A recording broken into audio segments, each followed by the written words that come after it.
This episode is brought to you by Find Me Gluten-Free, your go-to app for discovering safe, gluten-free dining options wherever you go. Whether you're traveling or just looking for a new local spot, this app helps you find restaurants with gluten-free options, read reviews from other gluten-free diners, and avoid risky places, just like our family has used this app for many years. And here's the best part. Just for the Gluten-Free Engineer listeners, you can get an exclusive $5 discount on a premium membership. Head on over to theglutenfreeengineer.com/find me gluten free or check the show notes to grab your deal and make dining out stress free, because eating out gluten free shouldn't be a guessing game. Quick reminder before we get started on this episode: this podcast is based on my personal experiences and isn't medical advice. If you've ever felt nervous about traveling while gluten free, you are not alone. I've been there, frantically Googling restaurants in a new city, packing enough snacks for a small army, and wondering if I could actually enjoy a vacation without getting sick. In today's episode, we're going to take the stress out of gluten-free travel. Whether you're planning a big vacation, heading on a road trip, or even just visiting friends or family for the weekend, I've got your back with some real-life strategies that work for me and my family of celiacs. So let's dive in. Welcome to the Gluten-Free Engineer podcast. I'm your host, Carrie Saunders. In 2011, I was diagnosed with celiac disease, a moment that changed everything. But I was determined not to let it hold me back. With my 2 engineering degrees, I set out to reverse engineer the gluten-free lifestyle, breaking down recipes, safety tips, travel hacks, and everything in between to rebuild a life I love. Whether you have celiac disease, gluten intolerance, or simply choose to live gluten-free, this podcast is for you. Join me each week as we simplify the gluten-free lifestyle, make it fun, and prove that you don't have to miss out on anything. Welcome back to the show. Today we're talking about traveling and being celiac or gluten intolerant or gluten-free. And one of the biggest tips that you can do, and we've talked about this before on the episode, is to make sure that you plan ahead without overwhelm. So we want to make sure that we have taken some tactics to plan, but also want to make sure it's easy on us. So planning is a great way to ensure that you don't panic when you're out away from home, and we want to make sure that we are making this easy on us too. So, take the tips that I'm going to give you and apply them to how your personality and how your style works. But one of the things I do suggest is that you start with snacks. I always pack myself go-to shelf-stable foods. So like gluten-free beef jerky, mixed nuts. If you can have nuts, I like to pack as much protein, portable protein as I can, because that helps you stay full longer. We also will pack complex carbohydrate type of granola bars. You can find some really good gluten-free granola bars. Sam Mills is a great brand that I absolutely love. It's also grain-free, so it uses almond flour as one of the main ingredients in it, and it's a great filling bar. I also love the Annie's gluten-free chocolate chip granola bars too. Those are really delicious as well. So find some that you really like. We used to use Kind bars a lot because I believe most, if not all of those, are celiac safe too, although several of us now in our family have realized we cannot have soy as well. So those are usually out because they have soy in their chocolate. But you know your body, you know yourself well. So find you some portable snacks that you enjoy and love, and make it kind of like a treat. That's one of the ways that traveling can help you feel happier and safer when you're traveling and you're celiac or gluten intolerant, is bring those snacks that you don't usually allow yourself to have when you're at home. So it's kind of like a reward. It's kind of an emotional boost of trying to reduce the stress of actually traveling. Whenever you need to be gluten-free, bring those snacks that are a treat that you don't normally eat at home. It's a great way to reward yourself for being confident and getting out and traveling, even though you may have some food restrictions. And then another thing we love to do is we love to look up restaurants ahead of time. I can't recommend enough the Find Me Gluten-Free app. It is a really great app. We've been using it. I can't remember how long we've used it, probably since about its origin. It's a great free app where people with celiac disease or gluten intolerance leave reviews of restaurants, and they will also mark whether it's celiac safe.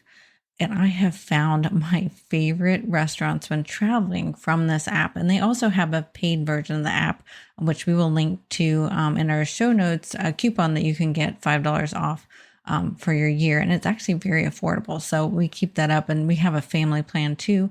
That way our children can be on it whenever they travel, because two of them are over 20 at the time of this recording, and one of them is 18 now.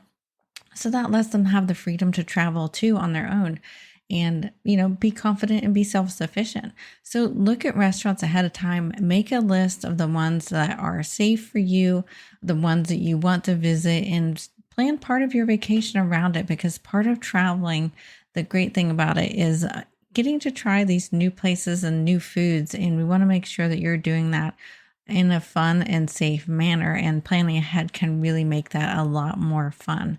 And then check wherever you're staying. So does the place that you're staying, does it have a mini fridge? Does it have a microwave? Having at least those two elements can really help you, especially whenever you do eat out gluten-free and safely.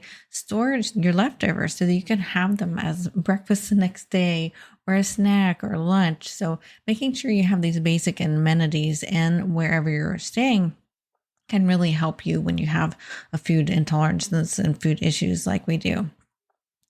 And planning isn't about perfection. It's just about reducing the stress later. You can always change your mind. Maybe you don't have a good gut feeling when you do go to that restaurant and ask the questions that we're going to talk about here in the next section of the episode.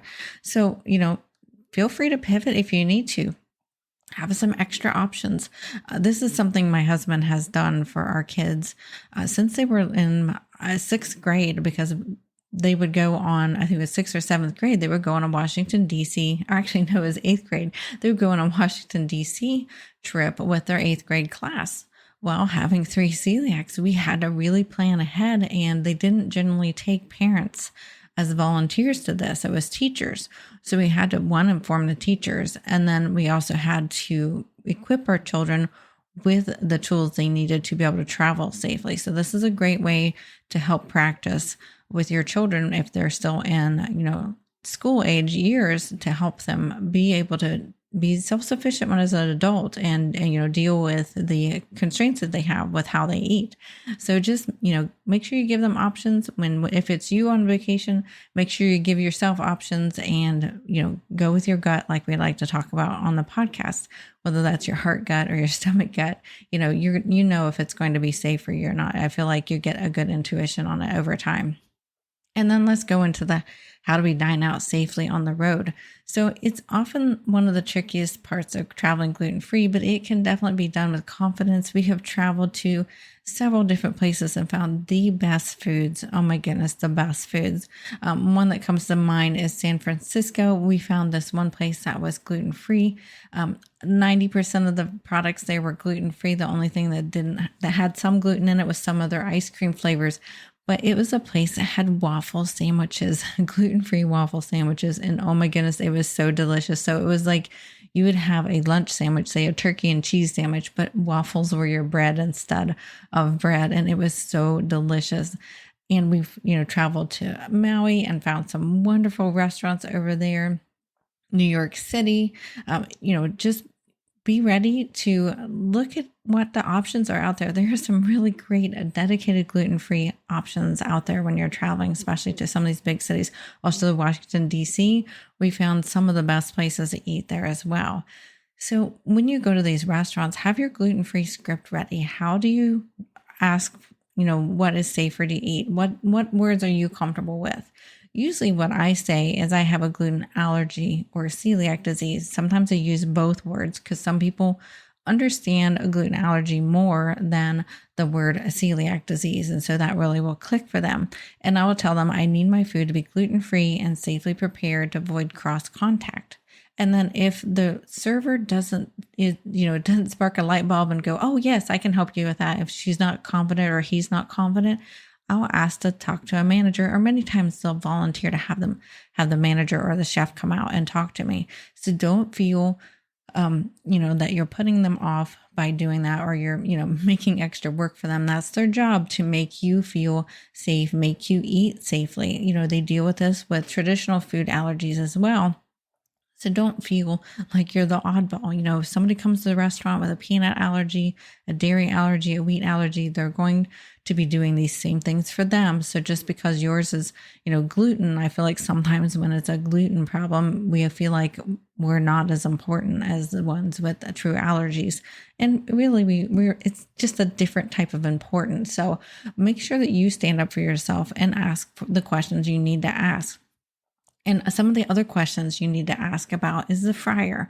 This is something many times the servers don't think about unless they're really attuned to this. So ask if anything containing gluten is fried in the fryer, because we don't want to be cross contacting or cross contaminating our food in the fryer as well. And you can also ask if they use shared surfaces or shared pans, and be kind but firm, because your health matters. And again, this is not really any different from a procedural standpoint as somebody with a food allergy, a traditional food allergy. So make sure that you're supporting yourself and being kind and firm. And sometimes sticking with chains that have a good reputation are a decent way to be safe too. So if you're in a pinch, you can pick chain places like Chipotle, Five Guys, or Chick-fil-A. They have solid gluten-free protocols. When you're in a pinch, you could use those. Double check current policies for them, because that's always ever changing. But those are some examples of places that we've been able to eat at before safely, gluten-free as celiacs. And if you're traveling internationally, if you want, bring some gluten-free dining cards for you, especially if there's a language barrier, and explain your needs clearly. Actually, one of my children just traveled to Japan recently, and he was able to use the Find Me Gluten-Free app. Plus, he had already worked a lot on his Japanese and was able to communicate his needs, and got sick only once in about 2 weeks staying there. So we feel like that was actually pretty good. And so, make sure you're planning ahead, even if it's traveling internationally. And now that he's done this trip, he wants us to go somewhere internationally as a family. So we're considering that, because it's scary, but at the same time, it sounds really, really fun. The rest of us have not been out of the country before. So there are some countries that are really good at gluten-free. Italy is one of those that has an actually really good reputation of being safe for celiacs and for gluten-free folks. So don't write off traveling internationally if that's on your heart. Just plan ahead, do a little bit, even more probably digging than you would if you're traveling locally. And, make it part of your plan, and make it part of the fun things that you're going to do and explore while you're out there. And then what I also recommend is having a gluten-free travel kit. I never leave home without a set of gluten-free things, and it saved me more times than I can count, especially like if you get tied up in traffic and there's no place safe to eat, you've got those snacks with you. So I always bring meal bars, snacks, like I said earlier, beef jerky, bags of nuts or tins of nuts. It's really good idea to also bring small containers when you're traveling for leftovers that can help you fit them in the mini fridge, because many times the mini fridge doesn't fit like, the take-home containers. Sometimes those are a bit too big. We also always bring a travel size cutting board. Many times one of our kitchen knives that we really like, and in a safe manner, we bring it with us.